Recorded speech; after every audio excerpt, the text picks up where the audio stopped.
হয়ে গেল। মুখোমুখি বসে থাকা নম্রতা বারবার চোখ বাঁচিয়ে খুব সাবধানে ডান চোখটা টিপে দিতেই ফ্যাকাশে হয়ে গেল আরফানের মুখ। নম্রতার এমন কাজে বিস্মিত হলো। মৃদু গলা খাকারি দিয়ে সরাসরি তাকালো। কিছুটা অস্বস্তি হলেও নিজেকে স্বাভাবিক রাখার চেষ্টা করলো আরফান। যথেষ্ট প্রফেশনাল কণ্ঠে বলল। পেশেন্ট কি? নম্রতা দ্রুত উত্তর দিল। দুজনেই। আরফান সন্দিহান চোখে তাকালো। নম্রতা দুধে আলতা, ফর্সা মুখটা খুব স্নিগ্ধ লাগছে আজ। জলপাই রঙের সুতি সালোয়ার কামিজে ফুটে উঠেছে রং। চুলগুলো ভিন্নভাবে বেঁধেছে বলে কিশোরীদের মতো উচ্ছল দেখাচ্ছে তাকে। আরফান চোখ সরিয়ে নিল। প্রেমিকার বাবার সামনে প্রেমিকার দিকে হা করে চেয়ে থাকা নিশ্চয়ই ভালো ছেলের লক্ষণ নয়। আরফান যথাসম্ভব গম্ভীর কণ্ঠে বলল। ও বেশ, তো সমস্যা বলুন। নুরুল সাহেব তীক্ষ্ণ চোখে চেয়েছিলেন। গম্ভীর কণ্ঠে বললেন। কিছুদিন যাবৎ শরীরটা খুবই দুর্বল, শুয়ে বসেও ক্লান্ত হয়ে পড়ছি। হুটহাট রক্তচাপ বেড়ে যাচ্ছে, আবার কখনো হুট করেই কমে যাচ্ছে। খবর কাগজ পড়তে গেলেও চোখ ব্যথা করছে। রাতের দিকে প্রচণ্ড পা ব্যথার জন্য ঘুমোতে পারি না। ক্ষুধা লাগছে কিন্তু খেতে পারছি না। বুক পিঠেও ব্যথা করছে আজকাল। আরফান মনোযোগ দিয়ে শুনল। এক টুকরো কাগজ টেনে নিয়ে বলল। চোখের জন্য আলাদা ডাক্তার দেখিয়েছেন? দেখলাম সেদিন, ওষুধ চলছে, কিন্তু লাভ বিশেষ হচ্ছে না বলে মনে হচ্ছে না। বাসার নিচে দাঁড়িয়ে কেউ হাই হ্যালো করলে দোতলা থেকে স্পষ্ট দেখতে পারি না। আরফান যেন হোঁচট খেলো এবার। বাম হাতের আঙ্গুল দুটো কপালে হালকাভাবে বুলিয়ে নিয়ে প্রেসক্রিপশন লেখায় মনোযোগ দিল। শেষ বাক্যটা না শোনার ভাব করে গম্ভীর কণ্ঠে প্রশ্ন করল। আপনার বয়স কত? বয়সটি আর নাম? নুরুল মাহমুদ। ডায়াবেটিস আছে আপনার? পরীক্ষা করেছিলেন কখনো? তা একটু আছে, তবে আন্ডার কন্ট্রোল। আরফান চোখ তুলে তাকালো। লাস্ট কবে পরীক্ষা করেছিলেন? এই তো বছর 2 আগে। আরফান বিস্ময় নিয়ে চেয়ে রইল। পর মুহূর্তে হেসে ফেলে বলল। 2 বছর আগে পরীক্ষা করিয়ে বলছেন ডায়াবেটিস আন্ডার কন্ট্রোল। ডায়াবেটিস পেশেন্টদের প্রতি মাসে অন্তত একবার করে চেক আপ করা উচিত। আমার মনে হয় আপনার ডায়াবেটিসটা বাড়াবাড়ি রকম বেড়ে গেছে। ডায়াবেটিস থেকে হৃদরোগের উপসর্গ দেখা দিতে পারে। খুব শীঘ্রই ডায়াবেটিস পরীক্ষা করুন, আর সাথে আরো কিছু টেস্ট দিচ্ছি। রিপোর্টগুলো দ্রুত আমাকে দেখাবেন। নুরুল সাহেব অসন্তুষ্ট চোখে আরফানের দিকে তাকালেন। বিরক্ত কণ্ঠে বললেন। ডাক্তাররা টেস্ট ফেস্ট ছাড়া কিছু দিতে পারে না নাকি? সামান্য জ্বর হলেও এক গাদা টেস্ট, হাসি দিলেও test. It's all about politics. আজকাল হাসপাতালেও রাজনীতি, টাকা কামানোর রাজনীতি। আরফান অসহায় চোখে তাকালো। কথাটা নুরুল সাহেব না বলে অন্য কেউ বললে নির্ঘাত চটে যেত আরফান। মেজাজ খারাপ হতো, কিন্তু এই মুহূর্তে চটে যাওয়া যাচ্ছে না। প্রেমিকার বাবার প্রতি শ্রদ্ধা রেখে চুপ করে রইল আরফান। টেস্ট না করলে রোগ কিভাবে ধরবো? ডাক্তাররা তো আর সর্বজান্তা নয়। চোখ বন্ধ করে মন্ত্র আওড়ে রোগ ধরে ফেলার ক্ষমতা তাদের দেওয়া হয়নি। কথাটা বলতে গিয়েও বলল না। স্বাভাবিক গাম্ভীর্য বজায় রেখে বলল। টেস্টের রিপোর্টগুলো প্রয়োজন। নুরুল সাহেব বিতৃষ্ণা নিয়ে তাকালেন। তার চোখের দৃষ্টি আরফানের শান্ত দৃষ্টিকে ছিন্ন ভিন্ন করে শাসিয়ে উঠল। খবরদার আমার মেয়ের দিকে তাকাবে না। এসব ডাক্তার ফাক্তারকে আমি মেয়ে জামা হিসেবে মানি না, মানবও না। আরফান হতাশ নিঃশ্বাস ছেড়ে দৃষ্টি ফিরিয়ে নিল। প্রেসক্রিপশনটা নুরুল সাহেবের দিকে বাড়িয়ে দিয়ে বলল। টেস্টগুলো করে নেবেন। নুরুল সাহেব উত্তর দিলেন না। প্রেসক্রিপশনের দিকে ভ্রুকুচকে তাকিয়ে থেকে বললেন। এবার আমার মেয়েকে দেখুন। She need a better prescription from you. Nurul সাহেব ঠ্যাস মারা কথায় কিছুটা অস্বস্তিতে পড়ে গেল আরফান। হালকা চালে নম্রতার দিকে তাকালো। একদম অপরিচিতদের মতো চোখ ফিরিয়ে নিয়ে বলল। কি হয়েছে আপনার মেয়ের? আরফানের কথার প্রত্যুত্তর করার আগেই নুরুল সাহেবের ফোন বাজলো। ফোন আর প্রেসক্রিপশনটা হাতে তুলে নিয়ে বললেন। আজকাল আমার মেয়ের রাতের ঘুম টুম হচ্ছে না, মন খারাপ করে বসে থেকে ইনসমনিয়া হয়েছে বোধহয়। আপনি প্রেসক্রাইবটা না হয় সেখান থেকেই শুরু করুন। আমি কলটা অ্যাটেন্ড করে ফিরছি। নুরুল সাহেব চেম্বার থেকে বেরিয়ে যেতেই হাঁপ ছেড়ে বাঁচল আরফান। শরীরটা চেয়ারে এলিয়ে দিয়ে বুক ভরে শ্বাস নিল। চোখ দুটো নম্রতার চোখে মেলে ধরে বলল। নম্রতা ছোট্ট একটা শ্বাস টেনে নিয়ে বলল। অনেক বেশি। এমন ডেঞ্জারাস বাবার মেয়েরা আবার অসুস্থও হয়? নম্রতা টেবিলের উপর কনুই ঠেকিয়ে গালে হাত দিয়ে বসল। নিষ্পাপ কণ্ঠে বলল। যে শহরে রোগ বাড়ানো ডক্টর থাকে সেই শহরে ডেঞ্জারাস বাবার মেয়েরা আরো বেশি বেশি অসুস্থ হয় ডক্টর। আরফান মৃদু হাসলো। সোজা হয়ে বসে টেবিলের উপর খানিকটা ঝুঁকে এসে বলল, আচ্ছা, তো আগে কোনো ডাক্তারের শরণাপন্ন হয়েছিলেন নাকি এটাই প্রথম? নম্রতা ব্যস্ত হাতে ব্যাগ থেকে এক টুকরো কাগজ বের করলো। আরফানের দিকে এগিয়ে দিতে দিতে বলল, হয়েছিলাম তো। ডাক্তারবাবু ঔষধও দিয়েছে, খুবই রেয়ার ঔষধ। ঢাকা শহরের সব দোকান খুঁজেও পাওয়া যায়নি। আপনি কি জানেন কোথায় পাওয়া যাবে এই ঔষধ? আরফান কপাল কুঁচকে কাগজের টুকরাটা নিল। নীল রঙের কাগজে সিরিয়াল করে লেখা নিষ্প্রব নিষ্প্রব নিষ্প্রব। নিষ্প্রবের পাশে অ্যারো চিহ্ন দিয়ে লেখা 1+1+1+1 ইনফিনিটি। আরফানকে কপাল কুঁচকে কাগজের দিকে চেয়ে থাকতে দেখে ভারী অসহায় কণ্ঠে বলল নম্রতা, জানেন কোথায় পাওয়া যাবে? জানেন কোথায় পাবো এই ঔষধ? ঔষধের অভাবে দিন দিন মারা যাচ্ছে। এই অধম পেশেন্টের মৃত্যু ঠেকাতে কিছু একটা তো করুন ডক্টর। আরফান চোখ তুলে তাকালো। নম্রতা গালে হাত দিয়ে বসে আছে। ছোট্ট ছোট্ট মোলায়েম চুলগুলো গালের উপর এসে পড়ায় ভারী মিষ্টি লাগছে দেখতে। আরফানের চোখ দুটো যেন নেচে উঠল এবার। শ্যামবর্ণ মুখটিতে ঈষৎ দুষ্টুমি খেলে গেল। চেয়ার ছেড়ে উঠে এসে নম্রতার পাশে গিয়ে দাঁড়ালো। নম্রতা চেয়ারটা নিজের দিকে ঘুরিয়ে নিয়ে দুপাশের হাতলে হাত রেখে ঝুঁকে পড়ল নম্রতার মুখের উপর।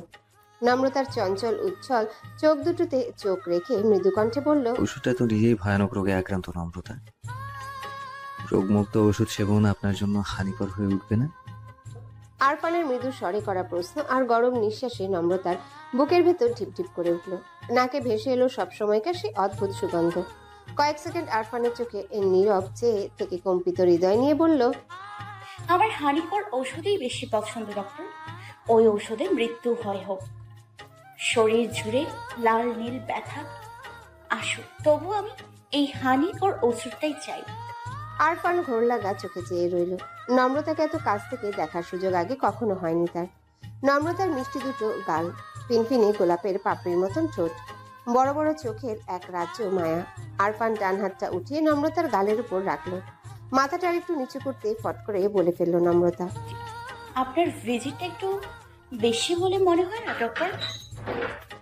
এমন একটা পরিস্থিতিতে এমন অবাস্তব কথায় খানিকটা বিরক্ত হলো আরফান। নম্রতা থেকে সরে গিয়ে সোজা হয়ে দাঁড়ালো। চোখ ছোট ছোট করে বুকে হাত গুজে নিয়ে বলল, আপনি সব সময় আমার ভিজিট নিয়ে ফোরন কাটেন কেন নম্রতা? নম্রতা কপালে পড়ে থাকা চুলগুলো সরাতে সরাতে বলল, ফর্ম কাটিনি, সত্য বললাম আমি ব্যারিস্টারের মেয়ে, মিথ্যে কথা বলি না। আরফান টেবিলে ঠ্যাস দিয়ে দাঁড়ালো। ভ্রু বাঁকিয়ে বলল, আচ্ছা, অবশ্যই পরিচিত ডাক্তার হওয়া সত্ত্বেও বারবার ফুল পেমেন্ট করে ডাক্তার দেখাতে হচ্ছে। রোগটুকু সারছে না। ডাক্তারবাবু বড় নির্দয় মানুষ। এত টাকা দিয়ে কি করবেন? বউ কিনবো। কথাটা বলে ঠোঁট টিপে হাসলো আরফান। নম্রতা চোখ বড় বড় করে বলল, কি? আরফান হাসি চেপে কপাল কুঁচকালো। আবারও নম্রতার মুখের উপর ঝুঁকে এসে বলল, তবে আপনি চাইলে আপনাকেও কিনতে পারি। আমি হৃদয়বান মানুষ, ভালোবাসার বাজারে খুব পুরাতন ক্রেতা।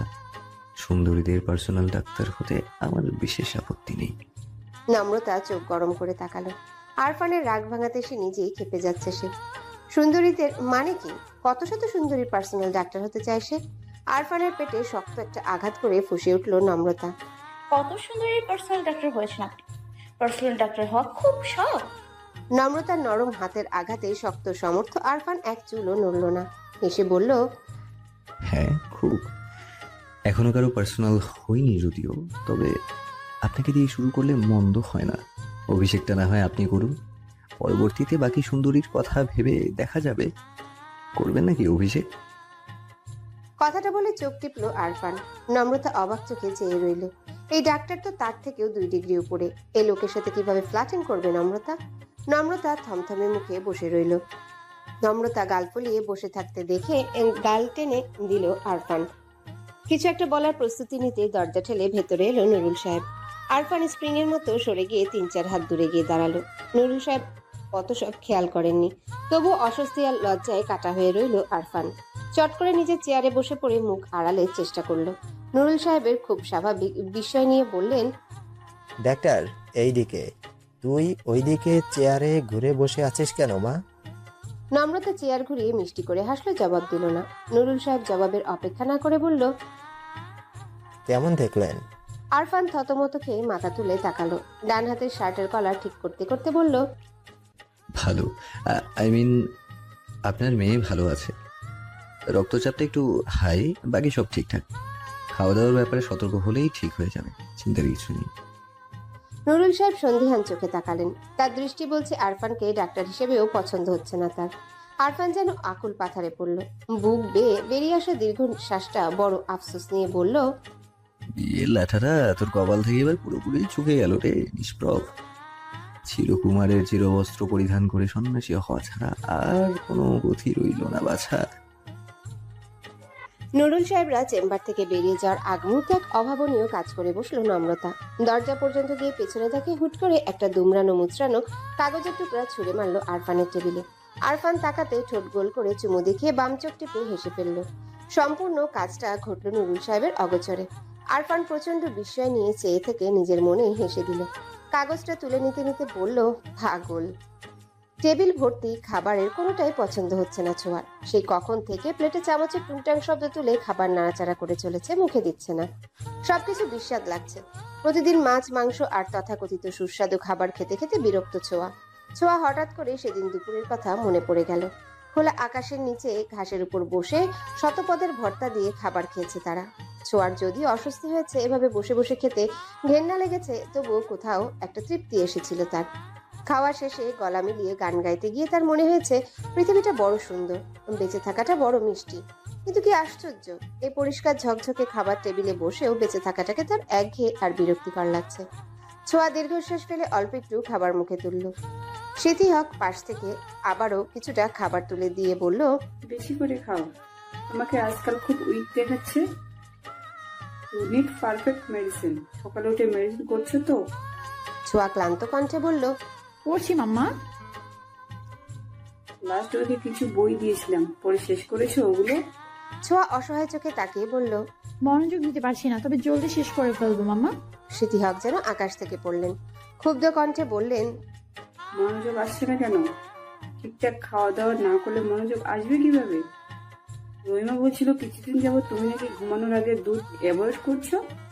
রহিমাকে দুধ নিয়ে ঝুড়িতে ফেলে দিতে বলেছ, এসব কেন? রোজ রোজ দুধ খেতে আমার ভালো লাগে না মাম্মা। I am not itself now. স্মৃতি হক চোখ লাল করে তাকালেন। থমথমে কণ্ঠে বললেন, ভালো না লাগার কিছু নেই। পড়াশোনায় কনসেন্ট্রেট করার জন্য দুধ খুব উপকারী। তোমার নিউ রিলেশন তোমার দুধ খেতে সাজেস্ট করেছে, তুমি খাবে, ব্যাস। ছোঁয়া বাধ্য মেয়ের মতো মাথা নাড়ল। আরেক চামচ খাবার মুখে তুলে নিয়ে মুখ কুচকালো। চশমাটা নাকের উপর ঠেলে দিয়ে ধীর কণ্ঠে বলল, খাবো মাম্মা। স্মৃতি বেশ কিছুক্ষণ নীরব থেকে হঠাৎই প্রশ্ন করলেন, do you have any boyfriend? কাউকে পছন্দ করো? ছোঁয়া উত্তর দিল না। প্রশ্নটা তার মাথার ভিতর ঘুরতে লাগলো। কপালে সূক্ষ্ম এক ভাঁজ পড়ল। স্মৃতি হক খাবারের গ্রাস মুখে দিয়ে বললেন, আই থিঙ্ক তোমার এখন একজন পারফেক্ট কোম্পানির প্রয়োজন। তোমার ফ্রেন্ডের মতো থার্ড ক্লাস ছেলেদের সাথে মেশা বন্ধ করো। পারফেক্ট কারোর সাথে টাইম স্পেন্ড করার প্রয়োজন। আমি আর তোমার বাবা তোমার জন্য পারফেক্ট কাউকেই খুঁজছি। খুব জলদি পেয়েও যাব। তুমি? স্মৃতি হকের বাকি কথাগুলো ছোঁয়ার মস্তিষ্ক পর্যন্ত পৌঁছালো না। মাথার ভেতর ঘুরে বেড়াতে লাগলো অগোছালো কিছু প্রশ্ন। মায়ের বলা পারফেক্ট শব্দটা মস্তিষ্কে ফুটবলের মতো ঢপ খেতে লাগলো। ছোঁয়ার জীবনের সবকিছুই অত্যন্ত গোছালো, পারফেক্ট। ঘরের রং থেকে শুরু করে ছোঁয়ার জুতোটা পর্যন্ত পারফেক্ট। পারফেক্ট তার ক্যারিয়ার, ঘষা মাজার সৌন্দর্য। ছোঁয়া জানে তার ভবিষ্যৎ পুরুষ হবে পারফেক্ট হাজবেন্ড, বেস্ট উদাহরণ। কিন্তু তবুও কেন গোটা জীবনটাই পারফেক্ট তার? মাম্মা তাকে পারফেক্ট সব খুঁজে দিলেও পারফেক্ট জীবন কেন খুঁজে দিচ্ছে না? এই নিয়মতান্ত্রিক জীবনে কেন নিয়মহীন বেপরোয়া কিছু ঘটছে না? মাম্মা তার ঢেউহীন জীবনটাকে কেন তরঙ্গে তরঙ্গে সাজিয়ে দিচ্ছে না? নাদিম বলে ছোঁয়া একটা বলদ, হাই লেভেলের জড়বস্তু। এই সকল জড়বস্তুকে লাঠি দিয়ে দেশের বাইরে পাঠিয়ে দেওয়া উচিত। ছোঁয়ারও আজকাল তাই মনে হয়। এই জড়বস্তুর মতো জীবনটাকে কিক দিয়ে ডাস্টবিনে ফেলে দিতে ইচ্ছা হয়, কিন্তু সব ইচ্ছা পূরণ করার জন্য হয় না, অথবা ইচ্ছে পূরণের সাহস বা স্বাধীনতাটাই হয়তো তাকে দেওয়া হয়নি। ছোঁয়া খাঁচায় বন্দি সাজানো গোছানো টিয়া পাখির মতোই পারফেক্ট, যে মুখস্থ বলি আউড়ে সবাইকে চমকে দিতে জানে, কিন্তু উঠতে জানে না। তাকে বাবা মা উঠতে শেখায়নি, কিন্তু কেন শেখায়নি? দূর আকাশে তারার মেলা, হেমন্তের আগমনী বার্তা বাতাসে। টিএসসি চা স্টলের বেঞ্চিতে বসে আছে অন্তু, ছোঁয়া, নাদিম, নম্রতা। ঘড়িতে 8টা কি 9টা বাজে। নাদিম হাতে সিগারেটটা ছুঁড়ে ফেলে বলল, তোমার সব জিম মাইরে বসে আছে কেন বা? তগো বাপ সাপ দেখে মনে হইতেছে আড্ডায় না, শোক সবাই বসে বসে নীরবতা পালন করছিস। নম্রতা খুব ধীরে চায়ের কাপে চুমুক দিল। উদাস কণ্ঠে বলল, রঞ্জন আর নীরুকে মিস করছি। একসাথে থাকার সময়গুলো কেমন ধুম করে কেটে গেল, তাই না? ভার্সিটির প্রথম দিন কেমন বাচ্চা বাচ্চা ছিলাম সবাই। ক্লাস বাঙ্ক, হইচই, পানিশমেন্ট সবকিছুতে ছিল কৈশোরের ছোঁয়া। আজ মনে হচ্ছে হুট করে বড় হয়ে গেলাম সব। বড় হলে অনেক কিছু হারিয়ে ফেলতে হয়, তাই না? কেউ উত্তর দিল না। সবাই নীরব বসে চায়ের কাপে চুমুক দিল। পাশে কোনো উচ্ছ্বসিত বন্ধুমহল থেকে ভেসে এলো গিটারের সুর। চার বন্ধুর মনে হয় খুব সন্তর্পণে ধাক্কা দিয়ে গেল সেই বিরোহী পঙ্ক্তিমালা। আজ থেকে কয়েক বছর আগে তারাও এমন উচ্ছ্বসিত গানের পসরা সাজাতো, গলা ফাটিয়ে গান গাইতো। মাঝ রাস্তায় লাফালাফি এক রিকশায় 6 জন উঠে হই হুল্লোড়। দিনগুলো কি তবে সত্যি ফুরিয়ে গেল? খুব বেশি বড় হয়ে গেল তারা? হাজারো দায়িত্বের বেড়াজালে কৈশোরটা তবে ছাপিয়েই গেল। এই তো আর মাত্র 6 মাস বাকি। ভার্সিটি প্রাঙ্গণ ছেড়ে অজানায় ছড়িয়ে পড়বে সবাই, হারিয়ে যাবে সময়ের স্রোতে। চারজনের মনই ভার হয়ে আসে অজান্তে। বেশ কিছুক্ষণ পর গিটারের সুর বদলায়, বদলায় গানের কথা। সেই গভীর নীরবতায় ফাটল ধরিয়ে নাদিমই কথা বলল প্রথম। হাই তুলতে তুলতে বলল, নমদি ফিলোসফিস্ট দর্শনের বইয়ে প্রেম জড়তে জড়তে শেষমেশ দার্শনিক হয়ে গেলি নাকি মামা? অন্ত বড় হয়ে আসতো একটা বউ পায়ে গেলে, আর তুই এখনো বড় হয়ে ইয়াকুলো হারানোটা ফিলোসফি নিয়ে গাঞ্জা টানছিস। নম্রতা দীর্ঘশ্বাস ফেললো। ছোঁয়া অবাক হয়ে বলল, গাঞ্জা টানছে মানে গাঞ্জাটা কিভাবে? ওটা তো একটা খাওয়ার জিনিস, তাই না? নাদিম মুখ কুচকে ছোঁয়ার দিকে তাকালো, ধমক দিয়ে বলল, হ্যাঁ, গাঞ্জা অতি সুস্বাদু ফাস্টফুড, 1 নম্বরে বড়লোকে খাবার। তোর মতো ধনবান বলদদের জন্য একদম কফু কাপ। তোর বড়লোক ম্যামকে বল তোকে যেন গাঞ্জার মধ্যে ডুবাইয়া মাইরা ফেলে আসাইরা। ছোঁয়া গরম চোখে তাকালো, শক্ত কণ্ঠে বলল, খবরদার মামাকে ম্যামে বলবি না। Try to be a smart guy. খ্যাট একটা। নাদিম ফুঁসে উঠল। ছোঁয়াকে নকল করে বলল, try to be I am smart guy. Try to be তোর মাতা, তুই হারামে।